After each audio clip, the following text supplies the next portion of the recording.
நிச்சயமாய் நிறைவேற்றுவார். ஹalleluya. அவர் நிறைவேற்றாத சில காரணங்கள் நம்மளுடைய குறைகள். ஹalleluya. அநேக நேரம் நம்ம முடங்கி கடந்துட்டு சொல்லுகிற காரியம் என்ன தெரியுமா? ஏசப்பா நீங்க இத தந்தீங்கன்னா நான் இதை செய்வேன் ஆண்டவரே. நீங்க ஏசப்பா நீங்க எனக்கு இந்த காரியத்தை வாக்கு பண்ணிருக்கீங்க, இந்த வாக்கு தத்தத்தை நிறைவேற்றுவீர்களா, நான் ஆண்டீங்கன்னா நான் இந்த இடத்துக்கு வருவேன் ஆண்டவரே. ஹalleluya சொல்லுவோம். ஆனா இங்க மேக்ஸிமம் எல்லாரும் யாரா இருக்கிறோம்?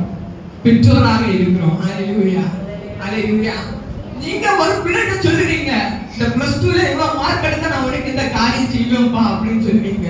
ஆனா +2 ரிசல்ட் வர முன்னாடி நீங்க அந்த காரியத்தை அந்த பிள்ளைகளுக்கு கொடுப்பீங்களா? கொடுக்க மாட்டோம். கொடுப்பீங்களா? கொடுக்க மாட்டோம். அதே போலதான் தேவன். நம்மளுடைய குறைகள் மன்னிக்கப்படும் போது தேவன் நிச்சயமாக ஹalleluya அடைக்கப்பட்ட ஆசீர்வாதத்தை நம்மளுக்கு அவர் தர விரும்புகிறவராய் இருக்கிறார். ஹalleluya.